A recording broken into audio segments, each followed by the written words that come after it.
Ya, bismillahirrahmanirrahim. Assalamualaikum warahmatullahi wabarakatuh. Baik, hari ini kita akan berbicara atau akan belajar mengenai kebutuhan dasar manusia. Nah, nanti untuk topik-topik apa saja yang akan kita bahas di kebutuhan dasar manusia ini, itu yang pertama adalah apa itu pengertian dari kebutuhan dasar manusia, kemudian yang kedua adalah kebutuhan dari oksigenasi, kemudian yang ketiga kebutuhan nutrisi, kemudian yang keempat adalah kebutuhan personal hygiene. Nah, kita masuk pada topik yang pertama, tadi pengertian kebutuhan dasar manusia. Nah, kalau kita berbicara tentang kebutuhan dasar manusia, pasti kita akan mengomongkan atau kita akan membicarakan tentang konsep manusia itu sendiri. Gitu. Jadi di sini manusia itu dia sebagai makhluk holistik. Makhluk holistik itu makhluk yang bagaimana gitu. Artinya makhluk holistik ini adalah makhluk dari satu kesatuan gitu. Ya dia bersifat biologis, kemudian bersifat psikologis, kemudian bersifat sosial, kemudian bersifat spiritual gitu.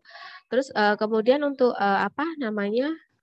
sifat-sifat biologis itu sendiri itu jadi gini contohnya, saya berikan contoh ya untuk yang manusia sebagai makhluk holistik. Di sini contohnya adalah semisal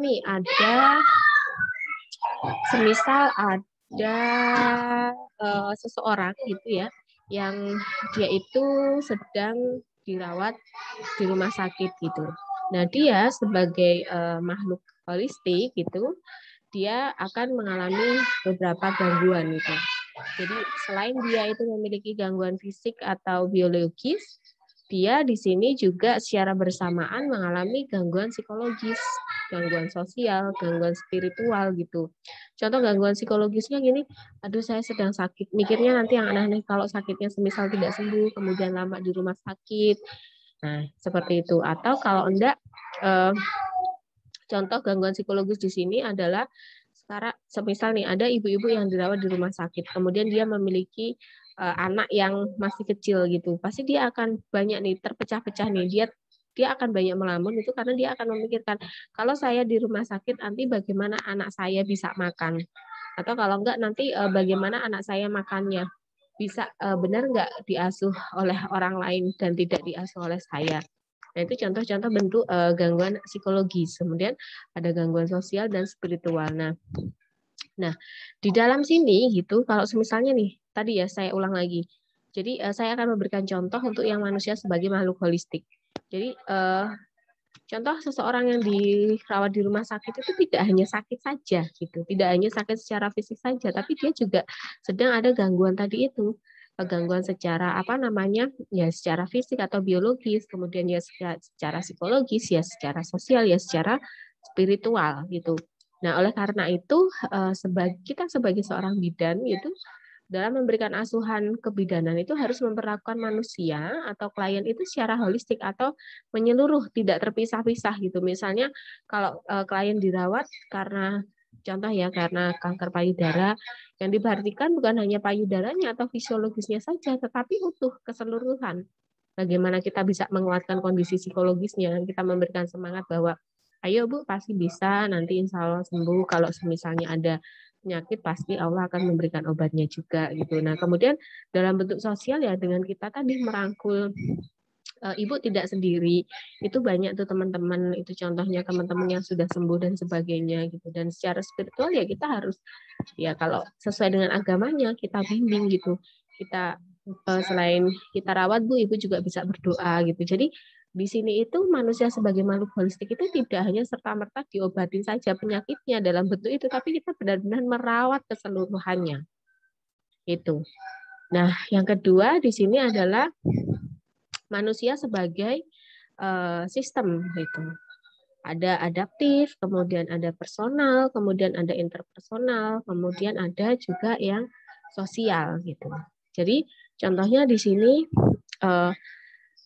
Manusia itu kalau semisalnya sistem adaptif itu seperti proses perubahan individu sebagai respon terhadap perubahan lingkungan gitu yang dapat mempengaruhi integritas atau keutuhan, atau sebagai sistem personal yang memiliki proses persepsi dan bertumbuh kembang gitu. Jadi adaptif atau dia bisa kalau misalnya ini dulu contohnya pembelajaran secara luring, tiba-tiba kita harus daring. Jadi kita sudah terbiasa nih dengan penjelasan yang dilakukan oleh dosen ini melalui Zoom yang diupload ke YouTube gitu. Contohnya adalah seperti itu.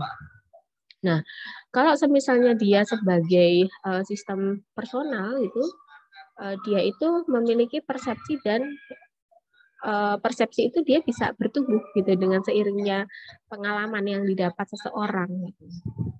Kemudian sebagai sistem interpersonal itu dia artinya dapat berinteraksi dengan seseorang yang lain gitu. Artinya dia tidak bisa sendiri nih gitu. Walaupun egonya tinggi, mau tidak mau dia juga butuh orang loh. Dia juga butuh seseorang untuk diajak diskusi gitu. Gitu. Nah, contohnya jadi seperti ini nih. Kalau sebagai sistem sosial tadi ini masih ada kaitannya dengan interpersonal gitu. Kalau sebagai sistem sosial ini manusia memiliki kekuatan dan wewenang itu dalam pengambilan keputusan di lingkungannya, baik di dalam keluarga, kemudian di dalam masyarakat, kemudian di dalam lingkungan itu. Contoh ya, di sini kalau seseorang itu dirawat di rumah sakit karena sakit, kalau sebagai sistem dia akan melakukan penyesuaian diri terhadap lingkungannya, lingkungan rumah sakit itu. Kemudian terhadap orang-orang yang dirawat di sana, itu. Terhadap sesama klien dan secara bersamaan juga dia akan mengalami gangguan terhadap semua hal tersebut apabila dia tidak bisa melakukan adaptasi. Namun apabila dia mampu beradaptasi ya dia tidak akan mengalami gangguan gitu. Jadi kalau misalnya sebagai suatu sistem itu orang dirawat di rumah sakit ya dia bisa seharusnya itu dia bisa beradaptasi langsung dengan lingkungannya. Kemudian dia bisa ada hubungan personal, interpersonal dan sosial gitu. Semisal nih di sampingnya kok dia ada yang merintih kesakitan dan sebagainya. Kadang kan kita terganggu, tapi bagaimana kita bisa mengcoping diri kita agar tidak terganggu dari suara rintihan pasien yang lainnya gitu. Itu disebut sebagai manusia sebagai sistem. Gitu. Jadi kalau misalnya sebagai holistik itu artinya yaitu tadi bedanya holistik dengan sistem itu kalau holistik itu secara keseluruhan dan itu terletak di biologis, psikologis, kemudian sosial sama spiritualnya. Nah kalau dia di sistem itu lebih kepada penyesuaian diri, gitu, penyesuaian diri terhadap lingkungannya. Tuh, lanjut. Ini konsep kebutuhan dasar manusia ini kalau menurut Potter dan Patricia tahun 1997 itu kebutuhan itu menyatakan bahwa setiap manusia itu memiliki 5 kebutuhan dasar, yaitu kebutuhan psikologis, kemudian keamanan, kemudian cinta, harga diri, dan aktualisasi diri gitu. Kemudian ada juga di sini konsep kebutuhan dasar manusia itu manusia memiliki kebutuhan dasar yang bersifat heterogen. Artinya tidak sama satu dengan yang lainnya gitu. Setiap orang pada dasarnya memiliki kebutuhan yang sama, akan tetapi karena adanya budaya yang berbeda itu, maka kebutuhan tersebut pun juga ikut berbeda dalam memenuhi kebutuhan manusia dalam menyesuaikan diri dengan prioritas yang ada. Gitu. Jadi contohnya, kebutuhan kita sama, kebutuhan kita adalah makan gitu. Cuman kadang kita sebagai orang Indonesia itu kadang saya sendiri pun gitu kalau misalnya saya tidak makan nasi itu artinya saya belum makan gitu. Kalau orang yang di luar negeri gitu ya, itu kan biasanya kalau sarapan itu hanya roti sama susu gitu. Nah, kalau saya sendiri contohnya budaya saya mengajarkan bahwa sarapan ini kalau belum nasi itu namanya belum sarapan itu ya. Kalau masih makan nasi ya kayak belum kenyang gitu. Itu contoh adalah kebutuhan dasar yang memang sifatnya heterogen, walaupun sama tapi pemenuhannya berbeda gitu. Lanjut. Nah, yang sering kita pakai itu adalah model kebutuhan dasar itu menurut Abraham Maslow. Nah, itu yang ada konsepnya seperti itu, hierarki kebutuhan.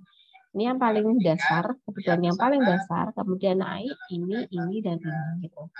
Contoh kalau kebutuhan fisiologis itu ya artinya ya kebutuhan yang mendasar pada diri kita sebagai seorang makhluk biologis dan fisiologis gitu.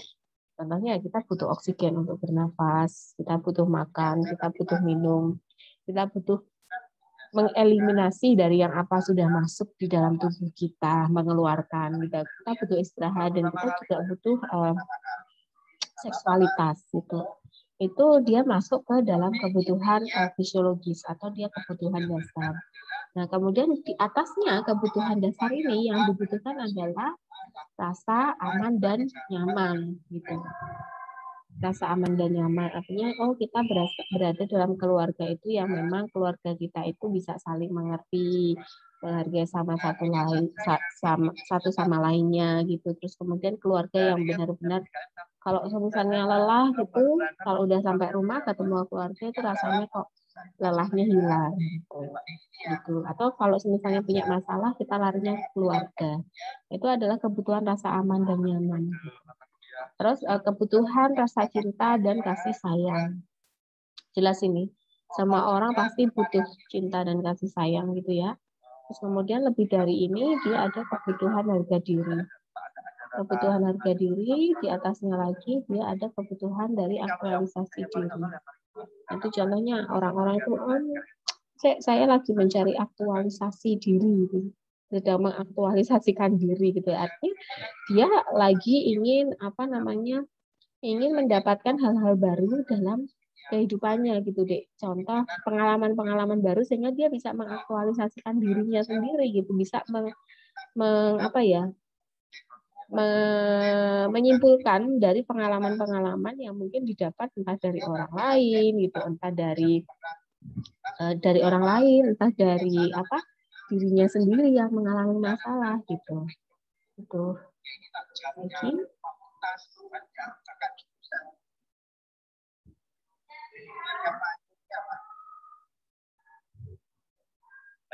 Nah ini tadi hierarki kebutuhan dasar manusia ini keterangan dari yang tadi tuh yang sudah sempat saya singgung di depan. Jadi mengatur kebutuhan dasar itu ke dalam 5 tingkatan. Yang pertama tadi kebutuhan fisiologis, kebutuhan yang paling dasar. Contohnya oksigen, cairan, nutrisi, temperatur, eliminasi, tempat tinggal, istirahat, sama seksualitas. Terus kemudian ini, nah yang kedua adalah kebutuhan keselamatan dan rasa aman. Tadi keselamatan fisik, keadaan mengurangi atau mengeluarkan ancaman pada tubuh atau kehidupan. Contohnya penyakit, kecelakaan, bahaya, kemudian pemanjaan terhadap lingkungan sekitar tuh lingkungannya seperti apa gitu, orang-orangnya seperti apa gitu. Nah, kalau yang keselamatan psikologis ini ancaman terhadap pengalaman baru atau yang tidak dikenal. Misalnya, mahasiswa yang berada di lingkungan baru, dia merasa terancam dalam beradaptasi dengan pelajaran atau sosialisasi dan lain-lain. Itu ada yang kedua, kebutuhan keselamatan dan rasa aman. Pasti orang itu yang pertama yang akan dia penuhi kebutuhan pasti kebutuhan dasar dulu deh. Kalau kebutuhan dasar dia sudah terpenuhi, dia akan naik satu level dari kebutuhan dasar ke kebutuhan keselamatan dan rasa aman gitu. Setelah dia kenyang, dia akan mencari nih tempat yang aman setidaknya gitu. Contoh kan kalian bisa melihat di film-film itu salah satu yang diambil dari ini kebutuhan dasar menurut manusia itu. Contoh kalau di ada tuh saya melihat film-film itu dia kelaparan gitu di suatu terjadi perang gitu, kemudian dia kelaparan ya dia pasti akan mencari makan bagaimana caranya. Setelah dia mendapat makan dia akan kembali lagi ke posisi yang aman gitu. Lagi yang ketiga adalah kebutuhan cinta dan rasa memiliki. Itu biasanya meningkat setelah terpenuhi kebutuhan fisiologis dan keselamatan terpenuhi itu tadi. Jadi setelah fisiologis kebutuhan dasar terpenuhi, kemudian rasa aman terpenuhi, dia akan butuh yang namanya rasa cinta dan rasa memiliki. Gitu. Nah, bila individu itu merasa aman dan selamat, mereka punya waktu dan energi untuk mencari cinta dan rasa memiliki. Nah, itu. Jadi sekarang nih kalian masih pada posisi mana nih? Kebutuhan psikologi sudah ya terpenuhi, keselamatan sudah terpenuhi gitu ya. Nah, cinta dan rasa memiliki ini bisa juga terpenuhi kalau misalnya oh kalian untuk apa? Oh saya ini sudah di dalam keluarga yang demokratis gitu. Terus kemudian kalian ingin nih dapat cinta lagi dari luar pacaran. Nah ini contohnya ini di sini nih kebutuhan cinta dan rasa memiliki gitu. Tetapi ingat kalau pacaran ya jangan yang apa namanya? Jangan yang terlalu berlebihan gitu. Ingat koridor-koridor yang ada gitu. Boleh pacaran asal tidak berlebihan gitu. Nah, lanjut kita ke kebutuhan cinta dan rasa memiliki tadi. Satu, memberikan dan menerima cinta dan kasih sayang. Kemudian membutuhkan teman hidup dan bergaul. Kemudian membutuhkan hubungan interpersonal dan kasih sayang. Membutuhkan peran yang memuaskan, kemudian membutuhkan perlakuan yang halus, membutuhkan kebersamaan, dan membutuhkan pergaulan yang intim. Nah ini tadi deh, atau bisa kita contohkan itu kita ini ya, kita sebagai makhluk hidup itu, jadi seperti saya dulu ya, oh ya saya apa namanya sekarang baru di tahap kebutuhan fisiologis jelas, kebutuhan fisiologis biologis jelas, kita butuh makan dan sebagainya. Kemudian saya sudah mempunyai keluarga nih. Saya sudah mempunyai keluarga yang di situ keluarganya sangat ya sudah cukup bisa melindungi saya gitu. Saya diberikan rumah, kemudian saya sudah saya sudah merasa aman dengan keluarga saya. Nah, kemudian di situ saya masuk tadi karena kita makhluk yang sistem gitu, sehingga kita bisa beradaptasi gitu. Setelah selesai SMA kan tentunya kita kuliah. Setelah selesai kuliah, oh ternyata saya butuh nih punya pacar nih gitu, yang nanti bisa menjadi suami saya nih. Nah ini contohnya ini deh. Jadi sudah dalam tahapan-tahapan tertentu itu kita butuh cinta dan rasa memiliki. Akhirnya kita ingin mempunyai kehidupan sendiri juga, ingin mempunyai keluarga sendiri juga yang kita bina dengan tadi misal kalau ada yang sudah punya pacar atau mungkin ada yang sudah dijodohkan, nanti kita inginnya ini nih kita dalam masa taraf kebutuhan cinta dan rasa memiliki ini tadi. Terus kemudian lanjut yang keempat itu kebutuhan penghargaan dan harga diri. Nah ini kebutuhan harga diri itu berhubungan dengan kekuatan, pencapaian, rasa cukup, kompetensi, rasa percaya diri, kemerdekaan. Nah, kalian sebagai mahasiswa mungkin masih ini ya mahasiswa apa sih penghargaan dan ininya? Oh kalau saya bisa mendapatkan IPK sekian, nah itu termasuk ke kebutuhan penghargaan dan harga diri ini dia. Atau saya nggak mau tuh dianggap bodoh gitu. Saya tidak mau tuh dianggap tidak kreatif. Nah ini adalah salah satu kebutuhan penghargaan dan harga diri seseorang gitu terhadap kompetensi. Atau bisa juga dicontohkan seperti ini. Oh saya sudah lulus kuliah, artinya saya sekarang sudah mendapat gelar sarjana kebidanan dan profesi gitu. Oh kompetensi saya apa? Saya bisa melahirkan bisa membantu melahirkan loh gitu. Nah itu kan termasuk dari kebutuhan penghargaan dan harga diri. Kita buka PMB itu kita buka gini, kemudian banyak pasien yang datang, itu kan termasuk ke penghargaannya setelah saya bersusah-susah payah kuliah, kemudian saya mendirikan klinik, banyak pasien yang datang, itu suatu bentuk penghargaan gitu. Atau kalau enggak penghargaan terhadap dirinya sendiri gitu. Saya sudah semisal seperti ini, oh kemarin itu saya sudah belajar untuk menghadapi UAS selama 1 minggu, sekarang 1 hari ini saya pengen me time nonton drama Korea. Nah itu salah satu dari kebutuhan penghargaan itu, entah penghargaan yang kita dapat dari diri sendiri atau dari orang lain.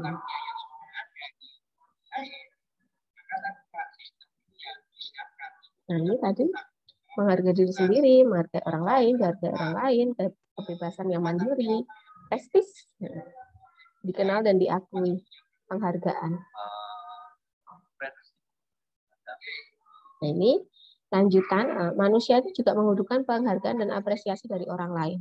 Kadang kita juga pengen nih diapresiasi oleh orang lain terhadap apa yang sudah kita capai. Contohnya adalah atlet-atlet nasional gitu. Terus bila terpenuhi, seseorang merasa percaya diri dan berguna. Bila tidak terpenuhi, seseorang merasa tidak berdaya dan rendah diri gitu. Atau kalau enggak, kita juga butuh nih penghargaan dari orang tua kita gitu. Jadi kadang kan ada beberapa itu, jadi ada tuh beberapa yang cerita, ibu saya tuh punya ini, punya adik, punya kakak, tapi yang selalu diunggul-unggulkan itu adalah kakak saya, dan saya tuh dianggap tidak mampu gitu, atau tidak bisa untuk melebihi kakak saya. Nah itu kan suatu bentuk dari dia merasa tidak dihargai gitu. Kalau misalnya dia sudah merasa tidak dihargai, itu biasanya akan low growth. Kalau sudah akan low growth itu akhirnya tidak timbul semangat gitu, dan akhirnya muncul kepercayaan dirinya itu jadi kurang, mesti aku raiso lagi mesti. Nah, sudah underestimate diri sendiri gitu. Terus lanjut.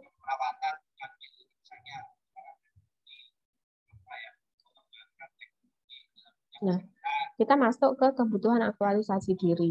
Nah, tadi merupakan tingkat kebutuhan yang paling tinggi dalam hierarki kebutuhan dasar manusia menurut Maslow atau menurut Abraham Maslow gitu. Jadi pada saat manusia sudah memenuhi seluruh kebutuhan pada semua tingkatan yang lebih rendah, melalui aktualisasi diri dikatakan bahwa mereka mencapai potensi yang paling maksimal. Tadi.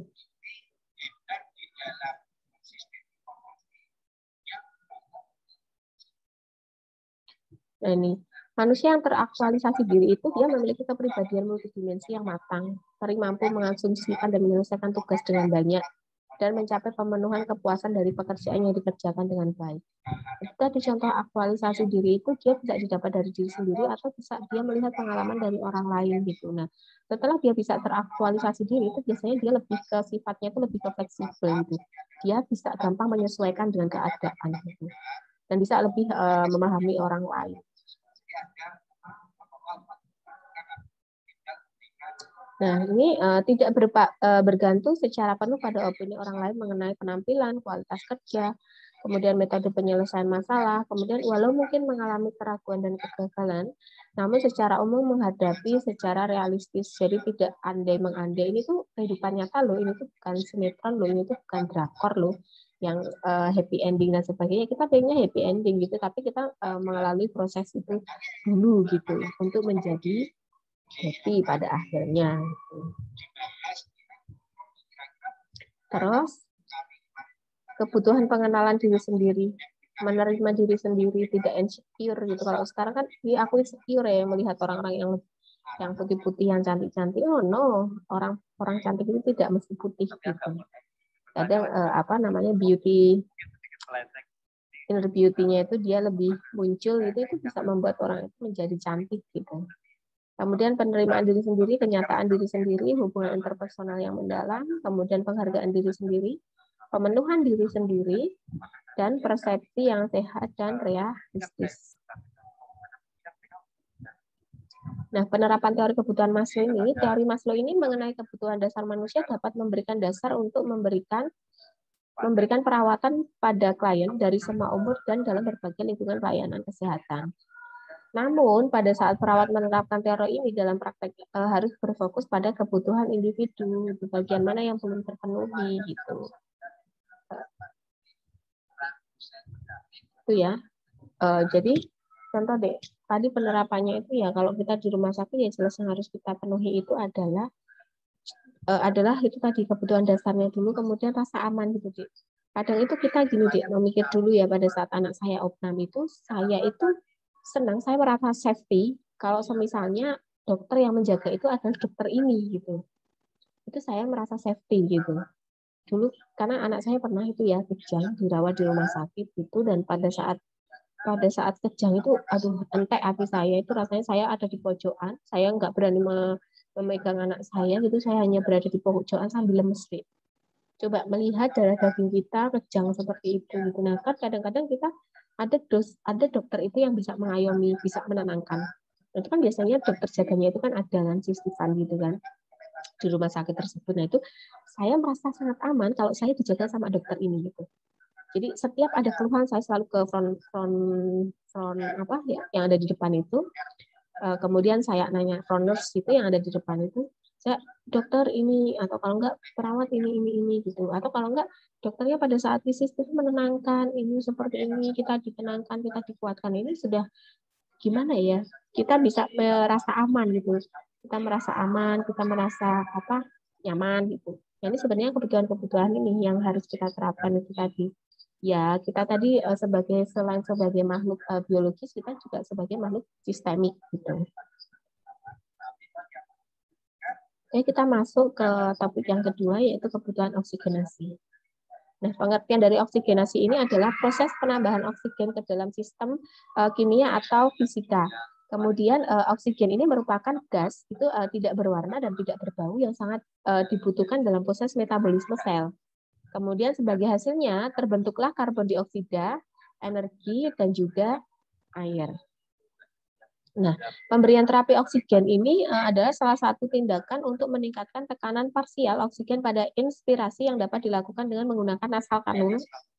Nah, nasal kanul, simple mask, RBM, rebreathing mask, dan non RBM. Nanti akan saya terangkan satu-satu dan saya berikan contoh gambarnya, gitu ya. Dan ini kanul nasal. Kanul nasal ini dia pasti kalian sudah pernah melihat ya di TV-TV, ataupun kalian sudah melihat juga kalau misalnya kalian ke apotek gitu. Nah, ini kanul nasal ini, dia ini contohnya adalah seperti ini gambarnya. Dia ini konsentrasi oksigennya dia bisa mencapai 20% sampai dengan 40% gitu, dan laju alirannya itu bisa dari 1 sampai dengan 6 liter per menit gitu. Ini kanul nasal atau nasal kanul. Ingat, tadi konsentrasi oksigen yang masuk itu dia mencapai 20% sampai dengan 40%, di mana dia laju alirannya itu bisa 1 sampai dengan 6 liter per menit. Gitu. Kemudian kita masuk ke simple mask atau masker sederhana. Bentuknya adalah seperti ini nih. Ini maskernya, ini. Nah, ini konsentrasinya oksigen yang masuk ke dalam tubuh itu lebih banyak daripada yang nasal kanul gitu, yaitu sekitar 40% sampai dengan 60%, dan laju alirannya itu 5 sampai dengan 8 liter per menit. Gitu. Ini dengan ini jelas konsentrasi oksigennya itu nanti yang akan masuk lebih banyak itu adalah simple mask gitu. Cuma nanti kita bisa memberikan kebutuhan sesuai dengan apa yang dibutuhkan pasien gitu. Terus, nah ini masker rebreathing atau RBM mask. Nah, ini RBM mask ini bentuknya seperti ini, hampir sama dengan masker non rebreathing atau NRBM mask. Ini hampir sama. Nanti saya sebutkan bedanya. Jadi kalau di RBM mask ini atau masker rebreathing ini, yaitu konsentrasi oksigen yang bisa masuk ke dalam tubuh itu 60 sampai dengan 80%. Gitu, dan aliran atau laju alirannya itu dia bisa 8 sampai dengan 6 liter. Cuman di sini kalau untuk yang RBM mask ini kekurangannya itu adalah sebagian besar itu karbon dioksidanya itu dia masuk ke dalam ke dalam tubuh kita juga gitu. Kekurangannya itu sebagian ya udara yang inspirasi itu tercampur dengan udara ekspirasi, atau sehingga CO2-nya itu dia bisa lebih tinggi di masker rebreathing mask ini. Karena apa? Karena katupnya di sini itu hanya ada satu, sehingga si karbon dioksida ini dia tidak bisa keluar tadi. Gitu. Nah, kalau bedanya dengan masker non rebreathing ini atau NRBM mask ini, dia itu di sini ada katupnya gitu, katupnya 2 gitu, sehingga bisa karbon dioksida itu yang kita keluarkan, yang kita hasilkan itu dia bisa keluar gitu. Jadi yang kita hirup itu ya oksigen gitu. Nah, kalau yang RBM ini tadi, yaitu oksigen yang akan masuk itu 60% sampai dengan 80%. Tadi sudah ya, dengan laju aliran itu 8 sampai dengan 12.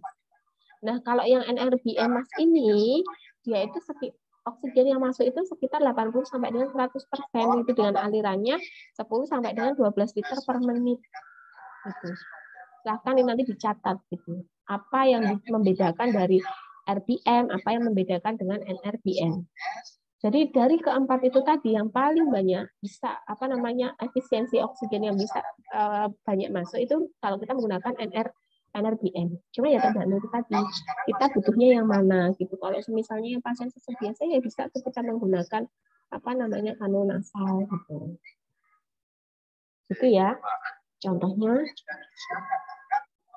Terus atau kalau enggak yang ini SPO oksigennya itu sangat rendah, nah itu kita harus menggunakan masker yang mana ya gitu. Lanjut, ini kita masuk ke flow meter. Nah, ini bagian-bagian dari oksigen. Jadi bagian-bagian dari oksigen ini dia ada flow meter. Gambarnya adalah seperti ini. Gitu.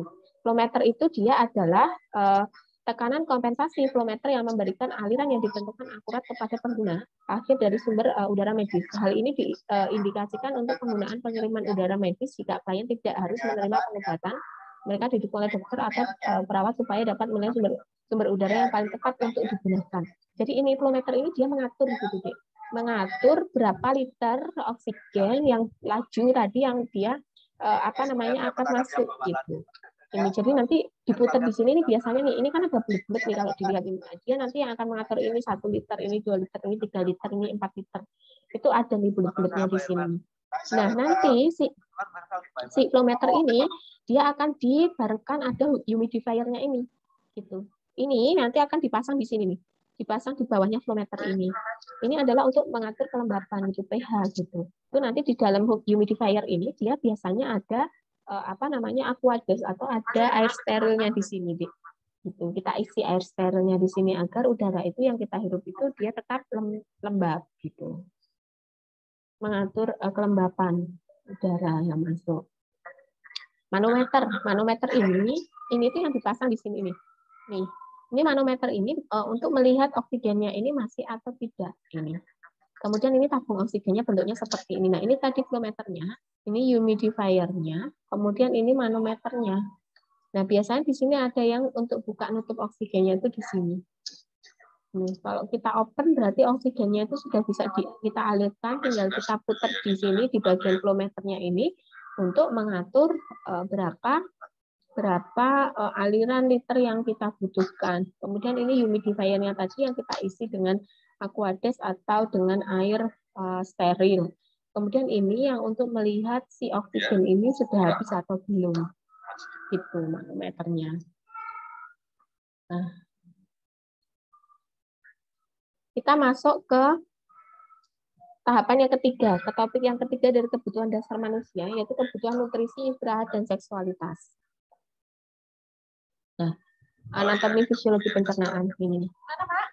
Ini sekarang sudah banyak sekali ya edukasi yang bisa mengedukasi kita. Oh, kerja limpa itu yang paling maksimal itu di jam berapa, sehingga kita perlu sarapan pagi karena penyerapan makanan itu dilakukan maksimal itu di jam 9 pagi. Kemudian misalnya di usus besar ini kita kenapa bangun tidur kita harus minum ya agar terjadi penekanan di sini sehingga nanti kotoran itu bisa keluar. Gitu. Nah, ini metabolisme itu semua perubahan yang terjadi terus-menerus di dalam tubuh sebagai hasil aktivitas jaringan.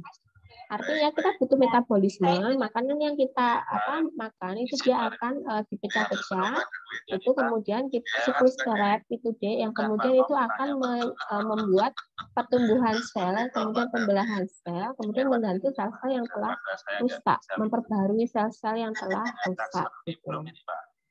Nah, ini proses suplai makanan ke sel tubuh manusia. Satu ingesti. Ingesti itu apa sih? Intake makanan dari lingkungan ke dalam tubuh. Gitu. Intake, namanya intake gitu. Kalau intake itu kan artinya ke dalam. Berarti apa yang kita makan gitu. Prosesnya memasukkan makanan ke dalam mulut. Koordinasi antara otot rangka dan sistem saraf. Kemudian setelah itu setelah mengunyah kita telan. Koordinasi antara lidah, kemudian refleks faring dan esofagus serta saraf kranial. Waktunya yang kita butuhkan untuk proses ingesti ini berapa? 5 sampai dengan 15 detik. Kita proses di mulut, kemudian nanti dia bisa bercampur dengan enzim yang di dalam mulut kita gitu. Kemudian setelah itu nanti dia akan masuk ke dalam kerongkongan gitu. Nah, ini digesti. Tadi ingesti, ini digesti. Digesti itu adalah perubahan fisik dan kimia makanan untuk dapat diabsorpsi dengan bantuan enzim. Tadi enzim yang ada di mulut, enzim yang ada di lambung gitu. Itu adalah digesti. Digesti itu ya. Dan koenzim diatur oleh hormon dan saraf sehingga menjadi sin. Prosesnya nasi itu kan karbohidrat, itu nanti diproses menjadi monosakarida. Tahu atau isinya protein nanti diproses menjadi asam amino gitu. Kemudian keju atau lemak nanti diproses menjadi asam lemak gitu. Dan itu waktunya adalah 1 sampai dengan 4 jam. Nah, kemudian proses yang ketiga adalah absorpsi. Kalau sudah diproses, tadi ingesti, yang kedua digesti, kemudian yang ketiga adalah absorpsi. Jangan lupa ya, ingesti itu artinya dia yang gerakan-gerakan lebih ke gerakan-gerakan gitu, mengunyah, menelan, dan sebagainya. Kemudian kalau digesti tadi adalah dia sudah diproses, pemrosesan itu melalui enzim-enzim dan koenzim gitu. Jadi dari karbohidrat menjadi monosakarida dan sebagainya, dari protein menjadi asam amino gitu. Nah, itu terus sekarang kita masuk ke dalam tahap absorpsi itu, yaitu proses masuknya partikel zat makanan dari saluran pencernaan ke dalam pembuluh darah dan limfa. Prosesnya mayoritas terjadi di usus halus. Makanya kan itu ada salah satu iklan cintai ususmu, minum tiap hari gitu, karena itu tadi kita menambah bakteri baik gitu. Kemudian gester berupa alkohol dan aspirin, sistem limpatik itu zat makanan yang larut dalam lemak, kapiler darah itu zat makanan yang larut di dalam air. Jadi nanti absorpsinya itu ada di mana-mana ya, sistem limpatik, kemudian kapiler darah itu ada di usus halus. Gitu. Lanjut, setelah absorpsi ada transportasi. Transportasi itu adalah proses masuknya zat makanan yang larut dalam lemak maupun air ke dalam sel. Prosesnya apa? Prosesnya adalah zat yang larut ke dalam air itu vaskuler, kemudian ke vena porta hepatica, kemudian ke hepar, kemudian ke dalam sel. Kemudian kalau zat yang larut dalam lemak itu ada kapiler kan gitu loh, seperti vitamin-vitamin kan yang larut dalam air, ada yang larut dalam lemak, gitu. Nah itu prosesnya ini pemprosesannya gitu. Kapiler limpatik ke pembuluh limpa besar, kemudian ke ductus thoracicis, kemudian ke vena subclavia sinistra gitu, atau vena jugularis interna sinistra gitu. Vena cava, kemudian ke jantung, kemudian ke arteri hepatika, kemudian ke hepar, dan pada akhirnya ke sel gitu. Jadi tadi hasil dari itu adalah sel. Kemudian lanjut. Nah, ini pemberian nutrisi internal melalui nasogastric tube atau NGT. Nasogastric tube atau NGT atau selang nasogastrik atau NG tube itu adalah suatu selang yang dimasukkan melalui hidung sampai ke lambung. Sering digunakan untuk memberi nutrisi dan obatan kepada seseorang yang tidak mampu untuk mengkonsumsi makanan, cairan, dan obat-obatan secara oral. Juga dapat digunakan untuk mengeluarkan isi dari lambung dengan cara diaspirasi atau dialirkan. Jadi itu tadi, Dek. Kalau misalnya kita kekurangan makan, ada pasien itu yang kekurangan makan, tidak bisa makan, itu kita bantu dengan menggunakan NGT atau OGT. Jadi ada yang OGT masuk dari oral dan mulut, ada yang NGT masuk dari nasofaring gitu. Gitu. Terus kemudian lanjut, nah, indikasi pemberian NGT itu apa tuh? Pada pasien yang tidak sadar diri gitu. Terus kemudian pasien dengan masalah saluran cerna bagian atas, misal ada tumor pada faring atau esofagus sehingga yang menyebabkan pasien tersebut tidak bisa menelan makanan gitu. Atau pasien dengan kesulitan menelan ya, tadi karena memang adanya tumor. Terus pasien pasca bedah mulut, faring atau esofagus gitu. Ada juga kadang pasien yang kekurangan nutrisi gitu, dia itu bisa di NGT itu. Terus lanjut. Nah, kita masuk ke istirahat. Nah, Setiap manusia itu harus mengambil kesempatan untuk beristirahat. Jumlah kebutuhan istirahat bergantung pada kualitas tidur, status kesehatan, pola aktivitas, gaya hidup, dan umur seseorang. Gitu. Klien yang memiliki penyakit kronis membutuhkan waktu istirahat yang lebih lama dibandingkan orang yang sehat di usia yang sama. Istirahat dan tidur dapat memberikan perasaan terlepas sementara dari tekanan. Jadi kalau misalnya ada dia penyakit kronis hati itu dia akan sering kelelahan dan dia akan sering untuk istirahat gitu. Akan sekarang merasa kelelahan dia butuh istirahatnya itu lebih banyak, atau seseorang yang dia menderita jantung koroner gitu. Nanti apa namanya dia membutuhkan istirahat yang lebih gitu. Nah, kemudian yang ini seksualitas itu seks dianggap Maslow sebagai kebutuhan dasar fisiologis. Kebutuhan seksual dan perilaku bagian budaya, etika, nilai, harga diri, dan tingkat kesejahteraan. Nah, kita masuk ke topik selanjutnya yaitu personal hygiene. Nah, pengertian apa sih personal hygiene itu? Personal hygiene itu dia dari bahasa Yunani. Personal itu artinya perorangan, hygiene itu artinya dia sehat. Kemudian kebersihan seseorang adalah suatu tindakan untuk memelihara kebersihan dan kesehatan seseorang untuk kesejahteraan fisik dan psikisnya. Kan kadang kalau kita merasa tidak bersih, istirahatnya menjadi tidak nyaman gitu karena kita merasa kotor gitu. Terus kemudian kalau misalnya kita mau tidur gitu ya, belum cuci muka gitu atau belum sikat gigi gitu, itu kan rasanya aduh kok ada yang aneh gitu. Nah, menyebabkan nanti kondisi tidur kita tidak maksimal gitu. Gitu. Terus peran bidan dalam personal hygiene ini adalah untuk mempertahankan atau membantu klien memelihara integritas kulit sehingga sel-sel kulit mendapatkan nutrisi dan hidrasi yang diperlukan untuk menahan cedera dan penyakit. Nah, kalau kita ngomong tentang personal hygiene ini, kalau di bidan itu biasanya kalau misalnya pasien habis SC, itu kita lakukan hygiene itu untuk membasuh apa namanya tubuhnya itu. Karena kan biasanya orang pasien dengan habis SC itu kan belum bisa duduk gitu, belum bisa dia mobilisasi gitu, sehingga harus kita bantu, kita bersihkan. Atau bisa juga kita bersihkan personal hygiene dengan ini vulva hygiene, membersihkan bagian kewanitaan dari pasien tersebut gitu. Itu terus nah, tujuan dari personal hygiene ini yang pertama meningkatkan derajat kesehatan seseorang. Yang kedua, memelihara kebersihan diri sendiri. Kemudian yang ketiga, memperbaiki personal hygiene yang kurang. Kemudian yang keempat, mencegah penyakit. Yang kelima, menciptakan keindahan. Yang keenam itu meningkatkan rasa percaya diri.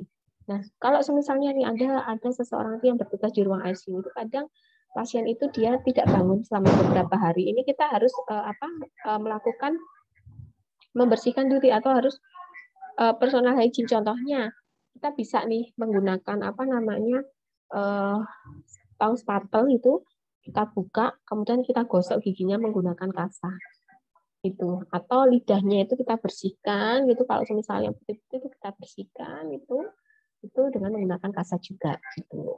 Karena kan kadang kalau menggunakan pasta gigi dan odol dan pasta gigi dan sikat, jangan nyebut merek, pasta gigi dan sikat itu kan biasanya seseorang itu yang tidak bangun itu kan akan susah untuk kumur gitu. Sehingga kita paling mudah itu adalah dengan menggunakan kasa, kita gosok gitu. Nah, prinsip-prinsip perawatan personal hygiene ini yaitu perawat menggunakan keterampilan komunikasi terapeutik. Apapun yang kita lakukan, pasien dalam keadaan sadar atau tidak sadar, kita harus melakukan komunikasi. Kita harus memperlakukan seseorang itu sama gitu. Kemudian perawat mengintegrasikan strategi perawatan lain seperti latihan rentang gerak.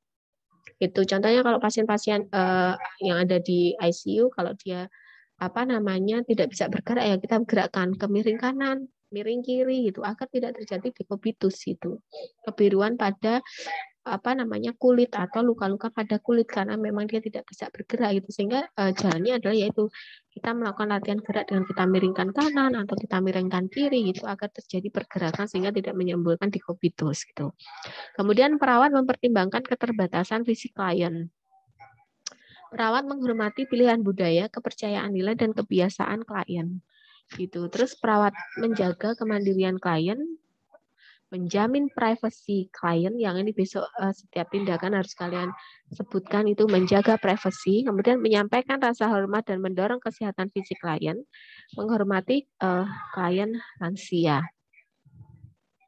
Nah, kesimpulannya, tadi ingat, kebutuhan dasar itu kita masih menggunakan teorinya Maslow yang ada 5 kebutuhan dasar itu tadi, yang dari dasar fisiologis, kemudian kita butuh rasa nyaman, kemudian cinta, itu. Terus apalagi tadi selain itu? Kemudian apa namanya kebutuhan akan harga diri, gitu, penghargaan, gitu, dan yang paling tertinggi tadi aktualisasi diri. Gitu. Itu yang kebutuhan dasar menurut Maslow gitu. Nah, tadi juga kalau kita berbicara tentang kebutuhan dasar kita ada tadi dua, sebagai makhluk sistem atau sebagai makhluk biologis gitu. Terus kemudian kalau kita berbicara tentang pemenuhan nutrisi bagi orang-orang yang kesusahan untuk nutrisi yang tidak sadar, kita bisa melakukan NGT atau OGT gitu. Kalau personal hygiene berarti bidan itu bisa tadi waslab atau bisa apa namanya melakukan vulva hygiene gitu, yang besok akan ada prakteknya gitu. Kalau pasien dehidrasi itu juga kita harus memberikan apa infus gitu. Terus kemudian kalau misalnya tadi pasien itu dengan apa dengan apa tadi? Yang pertama itu nutrisi. Kalau dia yang butuh oksigen ya jelas kita harus melakukan oksigenasi gitu. Jadi kalau oksigenasi itu kebutuhan dasar. Semua yang kita bahas nanti praktek-prakteknya adalah untuk kebutuhan dasar semua. Oksigenasi, kemudian nanti ada NGT untuk pemenuhan nutrisi, kemudian nanti untuk pemenuhan personal hygiene itu bisa dengan memandikan, tapi nanti kita tidak mempraktekkan itu tapi langsung ke vulva hygiene itu karena besok di semester 5 itu ada perawatan nifas dan perineum gitu, itu sehingga yang akan kita praktekkan besok itu. Oke, sampai di sini saja kuliah pada siang hari ini. Terima kasih. Billahi taufiq wal hidayah. Wassalamualaikum warahmatullahi wabarakatuh.